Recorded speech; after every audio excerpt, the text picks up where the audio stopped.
Je ne vais pas encore revenir sur les objectifs visés par ce projet, parce que la présentation va prendre ça en charge. Je voudrais tout simplement, en tout cas, saluer la démarche participative que l'unité de formulation et de coordination du projet a adoptée depuis le début du processus, c'est-à-dire en juin 2016. C'est une démarche participative qui permet aux différents acteurs que nous sommes, c'est-à-dire les autorités administratives et locales, de prendre en possession ce projet, donc d'avoir une appropriation donc, du projet. Quand nous sommes impliqués, quand tous les acteurs sont impliqués en amont, je pense que la mise en œuvre ne va pas poser problème. Raison pour laquelle j'ai toutes les raisons de saluer cette démarche. Mesdames et messieurs, plutôt, je voudrais dire que le processus de formulation a démarré en juin 2016, après que notre pays ait été déclaré éligible à formuler ce second programme en décembre 2015. Et il faut dire que notre pays a eu à bénéficier d'un premier compact qui avait porté sur un montant de 540 millions de dollars et qui a été clôturé en septembre 2015 après 5 années de mise en œuvre. Le premier compact avait porté sur des investissements routiers et hydrauliques.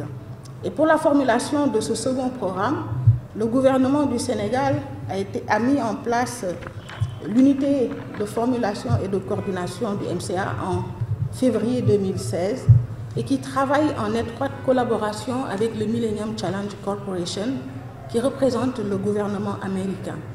Ce processus, il se déroule en 7 étapes donc, que je vais énumérer.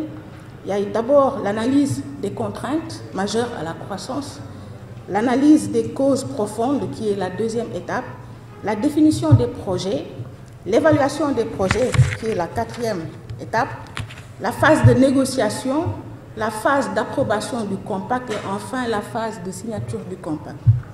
Nous avons terminé les 3 premières phases du processus de formulation et qui avait porté, je l'ai dit tout à l'heure, sur l'analyse des contraintes majeures à la croissance, l'analyse des causes profondes de ces contraintes à la croissance et la définition des projets menés de juin 2016 à novembre 2017. Donc, si vous êtes de la région aussi, probablement vous avez peut-être vécu certaines ruptures de services, d'électricité, fluctuations. Donc c'est un petit peu cette problématique qui a été soulevée. Donc, comme on a mentionné, l'étape en cours, l'étape 4, donc l'étape évaluation des projets.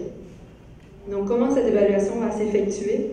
Bien sûr, plusieurs moyens sont faits pour pouvoir évaluer les projets. Donc, des études qui sont en cours présentement, plusieurs études, donc bien sûr, études de faisabilité technique, donc à savoir si ces projets sont techniquement faisables.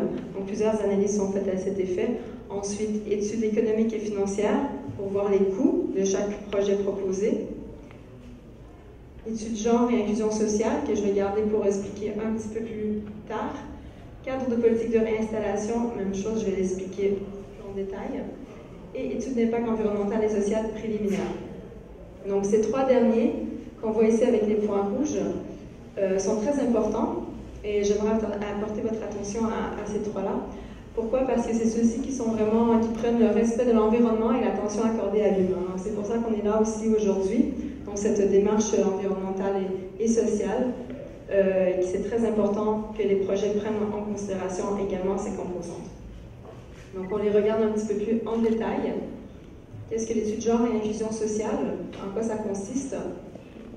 Donc cette étude s'assure que la prise en compte des besoins, intérêts et contraintes spécifiques des femmes et groupes vulnérables, soit dans la diffusion des impacts, mesures d'atténuation ou de bonification, ainsi que lors de l'élaboration des projets d'infrastructure énergétique. Donc que la composante femmes et groupes vulnérables soit toujours pris en compte du début à la fin et qu'elles puissent vraiment, tous leurs besoins, contraintes particulières, soient soulevés. Honorables invités en vos rangs, titres et grades, au nom de M. Adama Diouf, président de l'Union des associations des élus locaux du Sénégal, vous remercier de l'invitation qui a été faite à notre organisation. L'UAL regroupe, comme vous le savez, l'Association des départements du Sénégal et l'Association des maires du Sénégal. Au niveau de cette coordination, nous nous réjouissons de cette démarche.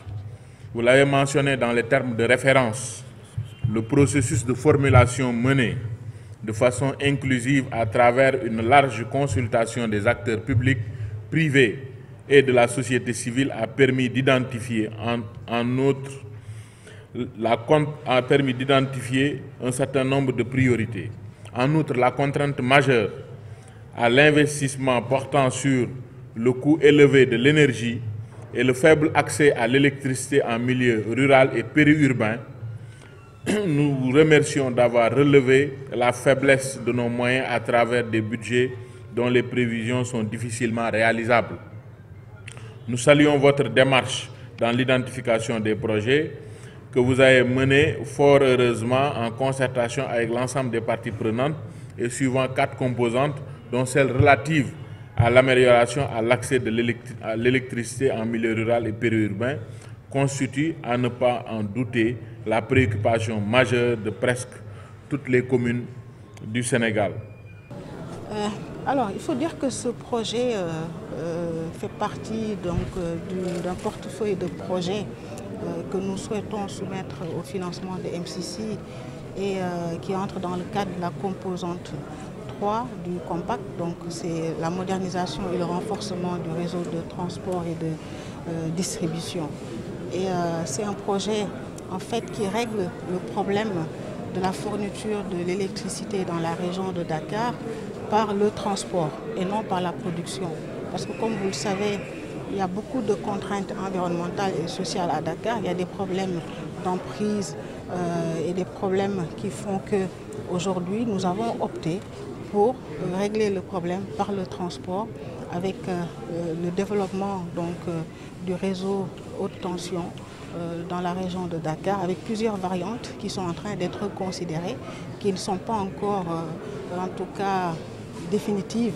Et c'est dans ce sens-là que nous sommes venus à la rencontre des parties prenantes. Nous sommes en train d'organiser plusieurs rondes de consultation avec les parties prenantes et aujourd'hui c'était la rencontre avec les élus locaux, avec l'administration territoriale, avec les services techniques concernés. Alors comme vous le savez, nous sommes dans un processus de formulation du compact et aujourd'hui en fait les objectifs visés c'est d'avoir en tout cas un compact ambitieux pour le Sénégal qui vise à réduire le coût de l'énergie et l'amélioration de l'électricité en zone rurale et en zone périurbaine. Alors, la formulation du projet, nous ambitionnons donc de terminer ça à la fin de l'année, de faire approuver en tout cas le compact à la fin de l'année 2018. Nous allons aller aux négociations à la fin du mois de septembre. Et après, il va s'en suivre une phase d'approbation du compact, aussi bien au niveau de l'administration américaine qu'au niveau de l'administration sénégalaise. Et le compact sera signé au début de l'année 2019 avec une mise en œuvre qui est prévue à compter de l'année 2020, donc sur une durée de 5 ans. Donc entre-temps, il y aura bien sûr une année à peu près qui va s'en suivre pour mener des études techniques approfondies pour avoir de la qualité à l'entrée du compact qui devra être mise en œuvre 5 ans jour pour jour. Alors le compact, c'est un compact d'énergie, comme je l'ai dit, qui est l'énergie dans son ensemble. Alors il y a plusieurs composantes qui sont concernées et ce ne sera pas que des investissements physiques. Il y aura aussi une composante gouvernance pour améliorer les performances du secteur. Radio Télé, Radio Sénégal, international.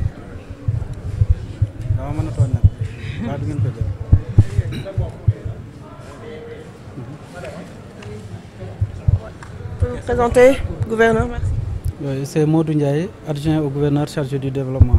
Bien, on vient d'assister à un CRD sur les projets dans le cadre du second compact MCA Sénégal. Votre appréciation sur cette démarche qui a été adoptée? Oui, l'appréciation que j'ai par rapport à ce projet-là, ce projet énergétique, c'est Je dis que c'est une bonne démarche parce qu'elle est participative, elle est inclusive et elle implique l'ensemble des acteurs, à savoir les autorités locales, les élus locaux, mais également les autorités administratives, en l'occurrence les services techniques et le commandement territorial surtout. Et donc, des préoccupations précises de l'administration dans le cadre de ce projet? Oui, la préoccupation fondamentale a été prise en charge. C'est l'implication des différents acteurs durant le processus, durant la formulation du document d'appui au projet. Et c'est ce qui a été fait aujourd'hui à travers cette activité. On sent la présence des élus locaux. Comme vous le savez, je disais tout à l'heure que tout ce que nous faisons sur le territoire national, nous le faisons soit sur un département qui est une collectivité locale ou bien sur une commune. Donc les zones d'intervention des projets et programmes de l'État, c'est sur les communes, sur les collectivités locales.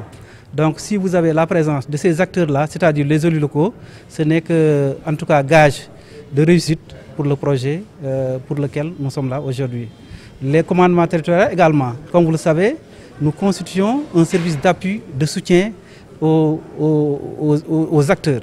Tous les projets de développement de l'État, c'est les services techniques de l'État qui sont derrière. Donc nous constituons, comme je vous l'ai dit tout à l'heure, des services techniques et d'appui aux projets et aux programmes qui interviennent sur le territoire des communes et des départements.